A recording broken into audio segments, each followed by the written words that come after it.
Hello everyone, welcome back to my channel. It's Antonia. Hope you guys are doing well. I'm going to go over questions that you guys have asked me over on Instagram. If you don't follow me there, _ Hello Harley. And while you're at it, follow me on TikTok at Hello Harley. Both platforms I post different things.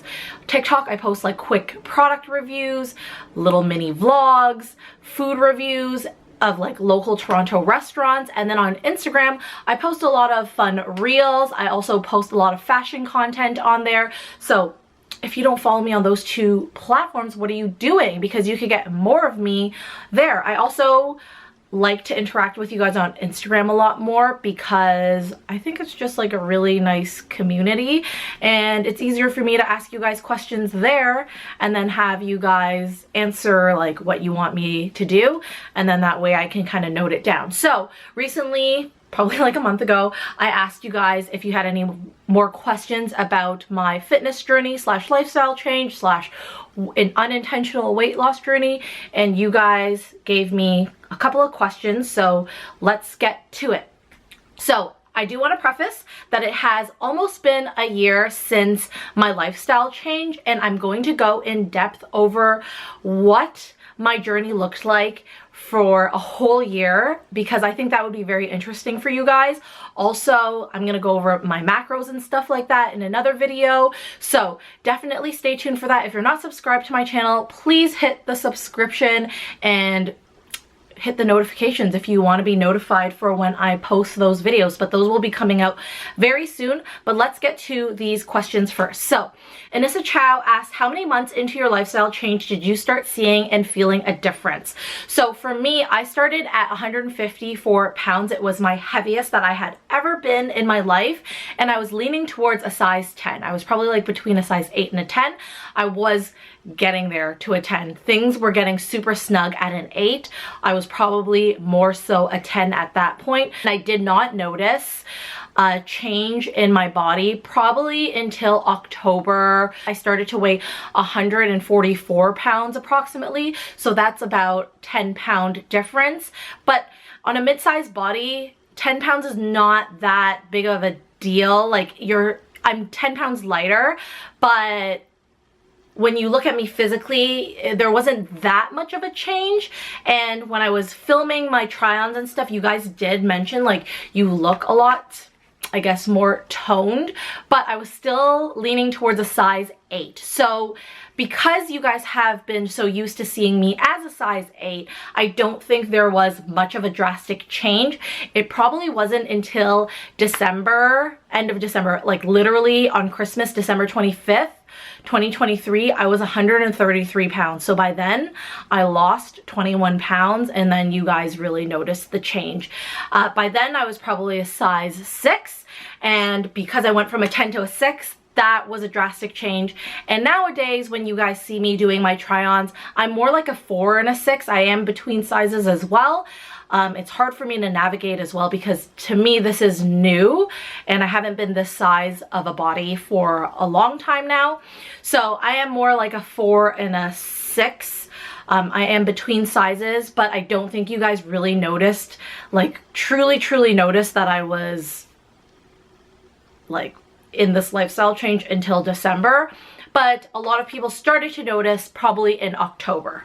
Next question is from One Way Paris Today. She asks, how much time do you spend on cardio every day, excluding walking? So if you follow me on Instagram or anything like that, then you know that I usually do 2 active movements a day. I go to the gym and I walk for about 45 minutes to an hour every single day. Now that it's summer, this is like a new thing that I've been doing now that it's summer. When it was winter, I was still just doing 1 workout a day. And it was like back then probably like 5 workouts. Then it started becoming 6 in January. I am very active every single day of my life now. Yes, it's important to do active recoveries or just a rest day in general. But for me, I just like moving my body now. Like it's gotten to a point where I'm just so used to moving my body now that I work out every single day. And it might not be a hard workout. Like it could be Pilates, something very low impact. But for the most part, I do 1 workout a day and a 45-minute walk. In terms of cardio, I wouldn't be so obsessed with cardio unless you are really trying to lose fat. If you're trying to lose fat, then of course you need to get cardio in, because cardio will help you lose weight, plus eating within your macros, you know. In terms of cardio, it just depends. Some days it's like 20 minutes of running, some days it's 30 minutes of running, some days I run for an hour. It really depends, and I'm not trying to be vague on this, but it really just depends on when I wake up.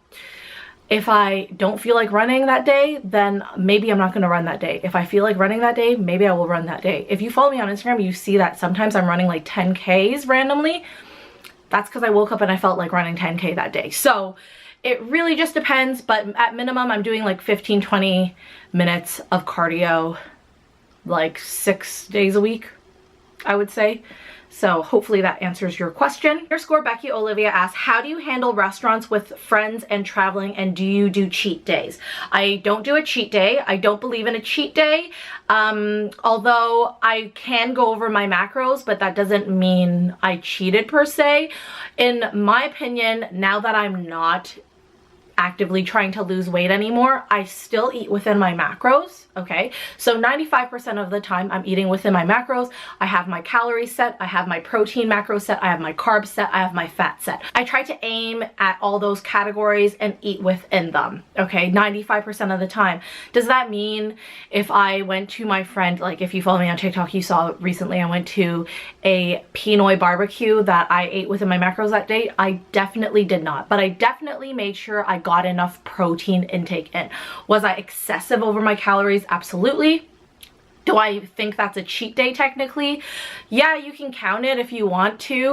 You can count it as a refeed day if you want to, but I just knew I was going to a barbecue, and I knew that I, just wanted to make sure I got all my protein in, so I did have a protein shake that day, and then I made sure I ate a lot of protein at the barbecue. And then did I indulge in cassava cake or turon? Obviously. I made my banana pudding. My banana pudding is famous amongst my friends, so there's no way that I was gonna go to the barbecue and make a banana pudding but not be able to eat it myself. So like, I don't plan like a weekly cheat day, but if I have a plan, as in my friends and I want to go do a barbecue, or my friends and I are going to go to a restaurant, then maybe I will go over my macros. For the most part, if I am eating out, like tonight I'm going out to see my friends too, but I kind of plan my meals around that. So if I know I'm going to a restaurant, then I will look at their menu and then I'll pick out what I want to eat, and then I'll estimate and log it in my FitnessPal. That way I know kind of like roughly what I ate or what I'm going to eat, and then I will make sure I hit my protein and try to stay like within my calories that day, because it's just the easiest way to do it if you pre-plan. Like if I go out and then suddenly somebody brings donuts over, does that mean I'm not gonna eat it? Like, depends if the donut looks good. But like these days it's just like a lot of pre-planning, and my friends understand it and they don't have problems with it. So that's what I do. Olivia also asks, are you going to tailor your clothes to your new size? I lost so many pieces after my weight loss. Yeah, I try to tailor as much as I can, because I don't want to like end up buying a whole new wardrobe. But some of the items that I have, they were so large to begin with that it's hard to tailor them back to like a smaller size. I bought a Reformation dress that is completely gorgeous. Like, it is so beautiful. I wore it to my friend's wedding when I went to Portugal for her wedding. Do you think I'm gonna like rebuy that dress? That dress was like $600. No girl, I'm tailoring that to my new size. So things like that I can tailor. But there are some things like jeans that are a little bit harder to tailor, because there are like pockets involved and cargo pockets involved, and if you take it in too much, then the pants look weird. So those things I take as a loss, or I wear them like baggier on my body. But if I can tailor it, then I will tailor it. A lot of the tops, if they were fitted before, they're just like loose now, and I wear loose clothing anyways, and I don't really care if it looks loose or not, so I will still wear those items. But yeah, I try not to buy too many new items, but it's like you just can't not buy that you know, like sometimes you just have to go out and just buy new pieces, which is why I did that huge Aritzia shop, because I needed some clothing. Otherwise it's like baggy on top, baggy on bottom, and then I was starting to look disheveled. I try to incorporate as many old pieces as possible. If not, I don't donate them. I end up giving them away to friends and family. I'm at a point where I do not sell my clothes anymore. I know I have that Shop Hello Harley Instagram page, and like realistically it would be best if I sold those, because then I could, like, you know, get some money back from that, but I'm too lazy to post it. So I just ask people that I know, do you want this? And if they want it, they can have it. Olivia said, one more question. Are you lifting heavy to get toned? How many reps of light weights? I lift as heavy as possible. Currently, I'm on my personal best. I'm so excited. I did chest press today with 35 pounds each, so that's a total of 70 pounds. That was my personal best. I was able to get up to 8 reps, and I did 3 sets of that, which I was really proud of, because it's been hard, like when you're lifting 70 pounds and it's 2 free weights. So it's harder when you're doing free weights because it's not stabilized by a bar. When it's a bar, I can probably lift a lot heavier, but I do like doing free weights personally. I was very, very proud of myself for that.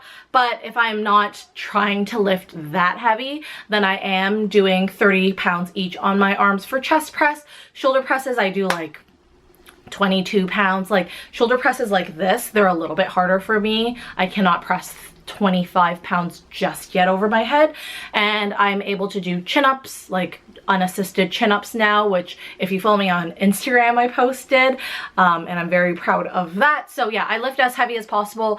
Very seldomly do I lift like light weights. Not to say you shouldn't lift light weights, you definitely can, especially if I'm doing like Pilates style stuff, then maybe there's like light weights involved, but I don't personally like create that class. I just follow the instructor that is teaching that class, and it's reformers Pilates, so it's usually on a reformer. There's usually no weights involved, but if I'm doing a mat Pilates class and there is weights involved, I will go light. So that's what I try to do in terms of weightlifting, but for me, it's the heavier the better. I try to lift as heavy as possible. Especially with like legs and lower body, I can lift a lot heavier, especially if you're like doing deadlifts and stuff, because lower body, I am a lot stronger than my upper body. But yeah, I've been really, really proud of myself with my upper body lately, because I can do the 35 pounds, and I have been working so hard to get up there. Maybe it's not very heavy in your opinion, like maybe I'm lifting really light, but for me, the 35 pounds has been quite hard to get to. So I've been at 30 pounds for probably like a month, and then today I just was like, I'm gonna try the 35, and then I tried it and I did it. So that's amazing. Kristen Desai says, how long did it take you to start losing weight? I think that goes with what Anissa Chow said, but basically it took me, so I started July 17th, 2023. I lost 10 pounds when it got to September 2023. So I was slowly losing weight, but it really depends, like what do you, like what's your goal? What are you looking for? For me, there was never a goal weight. I was never intended to lose, like I was never like, oh, I want to lose 25 pounds. Like it was never a goal weight. It was more of a feel and a look. So for me, that was my goal, was just to look kind of like how I look now, but I still have goals. Like every time you reach a goal, you kind of like have a different goal that you change. Like you're like, oh, now I want to work on this or that. Like I was talking to my friend Alex, and you guys have seen her in my videos before. She has a banging bod. She has amazing, amazing, amazing muscles. And I was telling her about this very early on, and she said, honestly, you're gonna get to you're gonna get to your goal, and then your goal is gonna change. And she's so right about that. Like your goals just like constantly change. So it took me probably about a month to lose 10 pounds, or sorry, not a month, July, August, September. It took me about like 2.5 months to lose 10 pounds. And then it took me until December 25th, 2023 to lose 20 pounds. But I will go in detail in that in another video, okay? Brit.am or Brit.am asks, what change did you make that had the biggest impact? For me, it was counting my macros. Prior to July 17th, 2023, I was already working out 5 days a week. And then in November of 2022, I was working out 4 days a week. So I was already active actively working out. It probably started my fitness journey in November 2022 when I was sad because I lost my dog, Harley. So that triggered the gym going. And then in July of 2023, I felt like I was just really heavy. I just didn't like how I looked in my clothes. I didn't like how I was feeling in my clothes. I felt uncomfortable, and I decided I'm already going to the gym. Clearly, it's not the gym, it's not the working out that is a problem, because I was going to the gym on a regular basis. By that point, I was going 5 days a week. At that point, it was the eating. So I had to eat. It's a balance. You have to work out, you have to expend the energy, but you have to also make sure you regulate the energy, if that makes any sense. You have to make sure you give your body the energy it needs. I always say abs are made in the kitchen, and it is true. Alina.Rodriguez asked, maybe just an update on your meals and exercise. I can go through that. I do like what I eat in a day videos, but they're not like, I don't eat the same thing every day. My breakfast is always the same. It's always like, well, actually I lie. Today my breakfast was sourdough bread with Laughing Cow cheese and jam and a protein matcha, and then for lunch I had my yogurt concoction. But I always eat one meal that's like the yogurt parfait thing that I always make, which I have a TikTok recipe too. So I will link that in the description for you, and while you check it out, you should follow me there. Follow me there. But yeah, I can do that. In terms of exercise, I've talked about this before, my gym doesn't allow filming. I think it's important that you actually find something you enjoy doing as a workout, because it's not a cut and paste thing. Like, if it was cut and paste, we would all be ripped and we would all be shredded. But it's not a cut and paste thing. You have a preference. You might not enjoy lifting heavy weights like I do. You might not enjoy it. And if you don't like getting sweaty and lifting heavy weights, then you have to find some sort of movement that you enjoy doing. I did a video on that.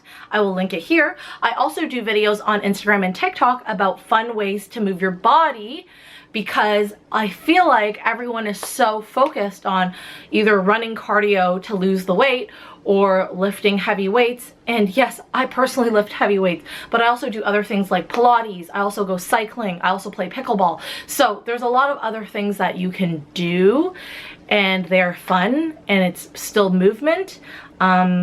So I can't really show you my routine because every day I kind of change it. You kind of work on your lower body, you kind of work on your upper body and stuff like that. I'm also not a fitness content creator myself, and I don't feel comfortable sharing with you guys what I do simply because I am not trained to do so. So maybe if I can get a coach to do it with me, then I would share it with you. But because I'm not a coach and I'm not like a trained professional, everything I do has just been what I see, you know? So it's just the same kind of research. And then moving on, how did you figure out your deficit and what has been the hardest food to let go of? If you are really interested in learning about macronutrition and whatnot, I really highly suggest you take a look at KRISTI ERAMO O'Connell's video. I will link her videos in the description below. She does such a great job explaining it. So again, I won't probably explain it the same way, but I will talk about like my macronutrition in another video. And then the hardest food to let go of is none of the foods, because I didn't cut anything out. There's not a single food I cut out. I do drink less bubble tea. I probably have not had bubble tea in like a year since I started my macronutrition, but I was excessively drinking bubble tea prior to that. Like every day I was having a bubble tea, and that has so much sugar in it, and that has so much like empty calories in it, and just no nutrition involved. So like you could say I probably cut it out, but it doesn't mean I don't drink fun drinks. Like I have a matcha latte every day. I can still have like a coffee every day. I still drink things like, if I go to Aritzia and they have that pandan latte, I still drink things like that. So it's not to say I cut anything out. It's more so that I'm pickier with what I input into my body these days. And if I want something, I don't know, ice cream, sometimes I just use my creamy instead, but sometimes you just want the ice cream bar. Like I made a video on those Chapman strawberry shortcake bars, and those are like not the best macros. I think they're like 230 calories, and the fat and carb in it is like very high. But if I want that, I will still just work my macros around that item. If I know I'm gonna eat that day, I'll work my macros around it. So I don't have any food that I miss because I still eat fries, I still eat burgers, I still eat all of those things. It's just like, you gotta plan for it. Never let yourself feel like you're missing out on anything. And I'm a foodie, so like, there's no way I would ever cut food out at all. Catherine2838 says, what will you do with the clothes that don't fit you anymore? I went over this with Becky Olivia. Basically, I gave away anything that didn't fit me, that I could not tailor. And if I can tailor it, then I will just tailor it, and I have kept it. So majority of the pieces I have, I've kept, especially if it's tops or jackets, because if they are just oversized, I can still wear them as oversized. But for bottoms, that's probably what I had most problems with, because bottoms, you can only tailor them around your waist so much before they start losing the integrity and shape of the designed piece. So with that, I would just give them away, but if I could keep them, I can keep them. All right, guys, that is everything. That's all you guys asked me. If you have any other questions, I'm also going to do a 1-year review of my fitness journey and my lifestyle change. Leave your questions in the comments down below. I would love to hear from you guys. Thank you guys so much for watching. Thank you for submitting all those questions. I really enjoyed answering them. I hope you guys enjoyed listening, and I will see you guys in the next video. Bye-bye.